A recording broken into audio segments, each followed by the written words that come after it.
Hello neighbors, it's Brad here from eTrailer, and today we are taking a look at installing the eTrailer trailer hitch receiver on a 2025 Kia Sorento. The Sorento is a great little SUV for hauling people. Ours has all-wheel drive, so even in inclement weather, this thing will do a lot of great things. So whatever adventure you may be going on, having a little extra real estate to add some of your accessories or do some extra work with your Sorento is going to be really beneficial. And the best way to do that is adding a trailer hitch receiver. The eTrailer one is one of my personal favorites because it's a hidden cross tube, meaning the only thing you're really going to see when installed is going to be the receiver tube opening and the safety chain loops. The eTrailer also has a matte black powder coat finish, which I think matches the plastics on the vehicle really well, and it holds up to chips and scratches better than some of the other gloss black hitches that are out there on the market. Now, being that this is a 2" by 2" means that it's kind of the standard size when it comes to trailer hitch receivers. So when you pick a ball mount, a bike rack, or a cargo carrier, you're gonna have tons of options available. Now, all of the accessories are gonna stay in place with a 5/8 pin and clip. Now, this is not included with the hitch, but many times when you pick up accessories, they're gonna have a pin and clip included.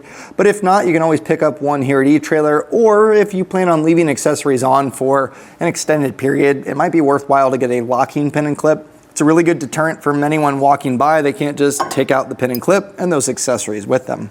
Our safety chain loops are a plate style, makes it nice and easy for hooking up your safety chains if you're pulling a trailer, so standard S-hook is no problem. Clevis style hooks can also go on there. You may have to kind of put it at a slight angle, but they will still be able to hook up, no problem. If you are planning on towing a trailer, you're going to want to adhere to the weight capacities not only of the hitch, but also what the vehicle is rated to tow. Just because a hitch is rated for something doesn't mean the vehicle can, whether it be the drivetrain, transmission, suspension, whatever it may be. So double check that, but our capacities on our hitch are actually really good. You have a gross trailer weight rating of 4,000 pounds, and that's going to be the weight of the trailer plus the accessories loaded onto it. As far as tongue weight, that's the downward pressure on the inside of the receiver tube opening. It really accounts for a lot of your suspended accessories like cargo carriers and bike racks. This one comes in at 600 pounds. So what does that mean? Well, a 4-bike rack fully loaded up shouldn't even go over 600 pounds. A cargo carrier on vacation loaded up shouldn't really go over 600 pounds. So you're really going to be able to load this up with those accessories. Definitely something great, but also keep in mind when you're pulling that trailer, you're going to want to make sure that all of your accessories, your ball mount, they're all going to be at that weight capacity and nothing's getting overloaded. And when choosing accessories, you want to make sure that this is going to work with your vehicle. So measuring from the center of our hitch pin hole to the furthest point of our fascia, we're right at about 4 inches. And that really comes into play for folding accessories, cargo carriers, and bike racks that stow. Some vehicles, it sits too far back to where it will make contact before it can even fold up. And that's really not the case here. I don't think you'll have any issues. Now keep in mind when those are folded up, it's possible you may block your license plate, your backup camera. I don't worry too much about your taillights here, but just something to keep in mind. Now, ground clearance is going to be important. This is going to come in at 16 inches, and not that I think that this is going to bottom out, but more so for choosing the right ball mount. So best way to figure out the perfect rise or drop necessary is if you have your trailer available, get it on level ground, measure from the ground to the top of the coupler, take that measurement and compare it with our hitch height. From there, you can determine the rise or drop necessary. On this one, you could almost get away with a straight shank, but you'll probably be in a slight rise depending on what kind of trailer you're towing. You can always get an adjustable ball mount to account for that, but either way, you really want to make sure everything's nice and level to get the best towing experience possible. Now, you're probably here because you want to see how the hitch installs and what you're going to be getting into. And I'm here to tell you, this one's pretty easy. You can do it in your driveway or garage with minimal amounts of tools. Now, with that being said, you're going to be popping off a panel, so having a trim panel tool or a flathead screwdriver is really helpful. Prying down the muffler isolators seems scary. It really isn't. If you have a pry bar, it makes it pretty simple. And then from there, a 19mm socket and a torque wrench is really going to cover everything that you need. So overall, not bad.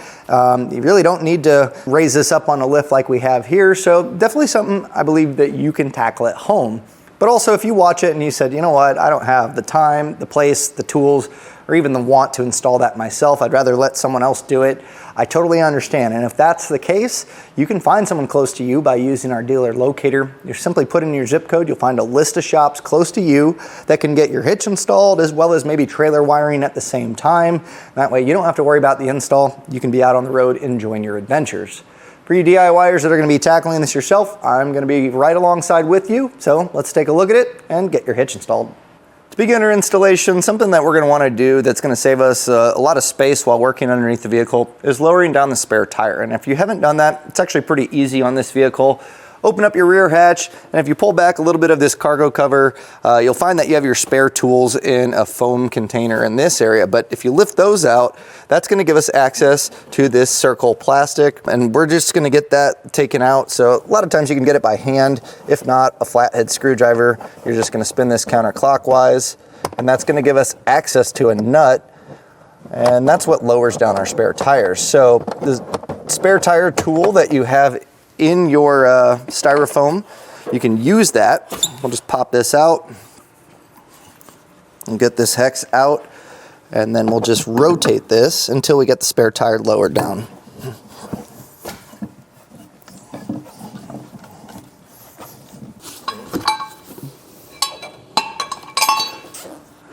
Now with this lowered down, we're just going to set it aside.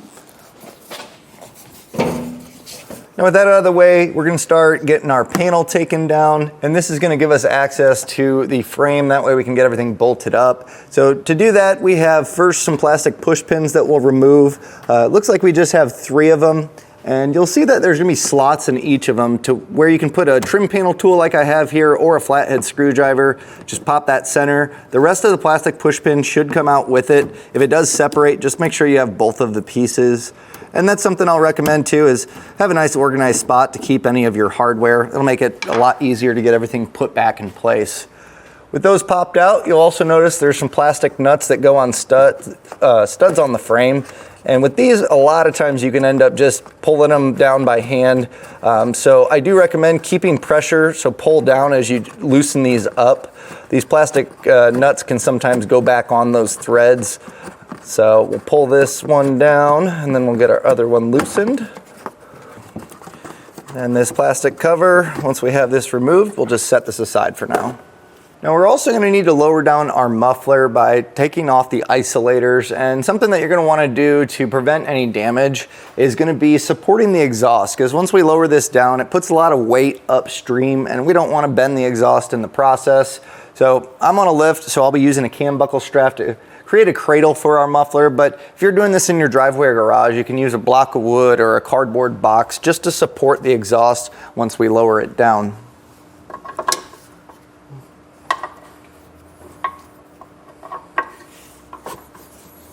And the isolators that we're going to tackle, there's going to be 3 of them. So the first one, pretty easy. What you'll do is with a pry bar, a long flathead screwdriver, just use this as leverage. And we're just going to pry on this until it pops off. Now, it may fight you a little bit, and if that's the case, a little lubrication will go a long way here. So either soapy water or a little bit of silicone spray a lot of times will be enough to loosen this up. So I'm going to grab my soapy water solution and spray these down. Should make it a lot easier to pop these off.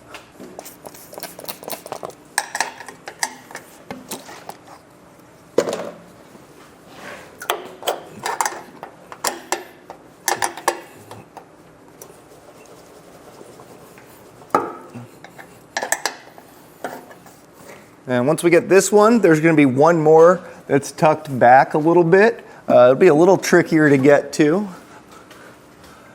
But this one, if you use the exhaust hanger as leverage, you can pry back and get this one popped off. And then there's going to be one more that we have on our rear cross member. So same thing, I'm just going to use the existing hanger and then work this isolator off. Once those are taken down, our exhaust will drop down a little bit, so just be aware of that. And when we bolt this hitch up, we're going to be using these spots here, but something that we're going to want to do is remove the rubber plugs that are on the frame. So we have one here, and there's one on the other side as well. A lot of times you'll get water or road grime built up in our weld nuts, and that can really become an issue for feeding our hardware in. So what I'd recommend doing is taking one of your bolts and just threading it through each of the weld nuts. It should go in fairly easy by hand. If not, and it's built up with stuff, you can use a penetrating oil, spray it in there. You can use a tube brush to clean that out, or a lot of times if you just take your hardware and run it through, that'll help clear that out. We're gonna get ready to raise our hitch up, and what I recommend having is at least one bolt set up with a washer. It's a conical tooth washer. The teeth need to bite into the metal on the hitch, and I do recommend an extra set of hands here, because as we raise it up, we're gonna try to get one started on each side, just a few threads on any of the holes, and that's gonna at least support the hitch while we get the rest of the hardware up.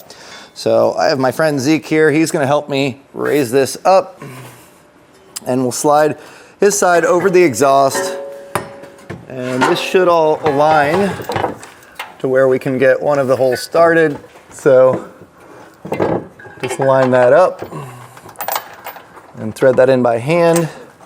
And if you want to, we're gonna eventually feed the rest of the hardware in. So you can start threading them into each of the holes.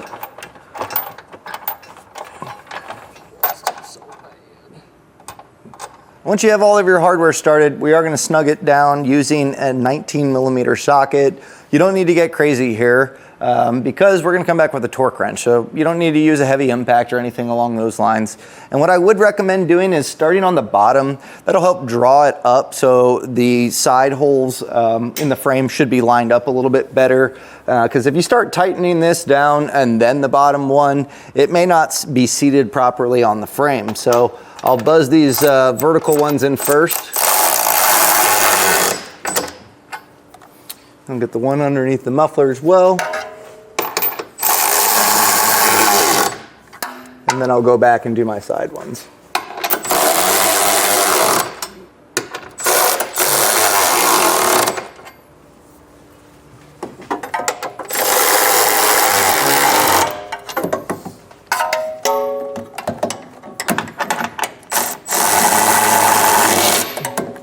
Now coming back with our torque wrench and the same 19mm socket, we're going to torque these all down to the specifications in the instruction manual. If you don't have a torque wrench, this is still very important to make sure that you torque it down properly. So if you can't borrow one from a neighbor, you can go to an auto parts store and rent one for free.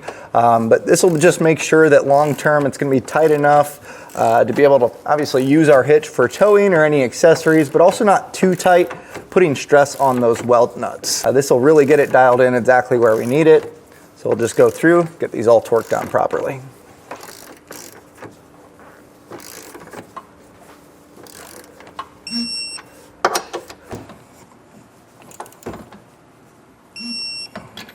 So with everything torqued down, the hitch is officially installed, but something that we're going to want to do is get our exhaust put back on its isolators and determine whether or not that we have any clearance issues, because if you have your muffler resting against the hitch, it is going to make noise.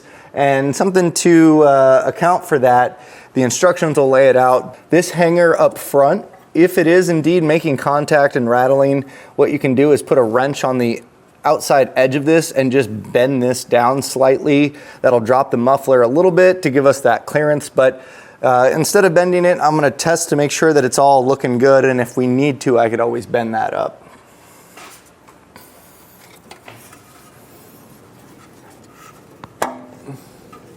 And so with that popped in, what I recommend doing, move this around just as you would going down the road.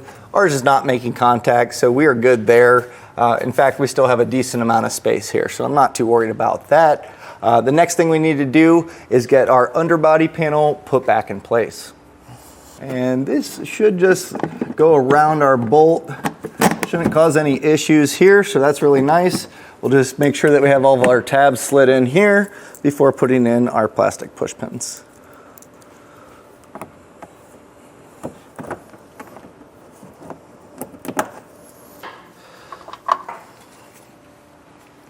With that back in place, we still need to raise up our spare tire, but that's going to do it for the installation of your hitch. All that's left to do is load up your accessories, put in your pin and clip, and you're ready to hit the road. And that was a look and installation of the eTrailer trailer hitch receiver on a 2025 Kia Sorento. Now hopefully this video was helpful in getting your hitch installed, and throughout the process, if it was helpful, please let me know. That makes me feel better that I did a great job, but also sometimes I miss things and maybe could have been a little bit more helpful. And if that's the case, you find anything that I could have done better, please also leave those in the comments. Either way, our goal is to make our videos as best as possible for neighbors like you. They're gonna be tackling something like this on your Sorento. So with that all being said, thanks for joining us for a look and installation of the eTrailer trailer hitch receiver on a 2025 Kia Sorento.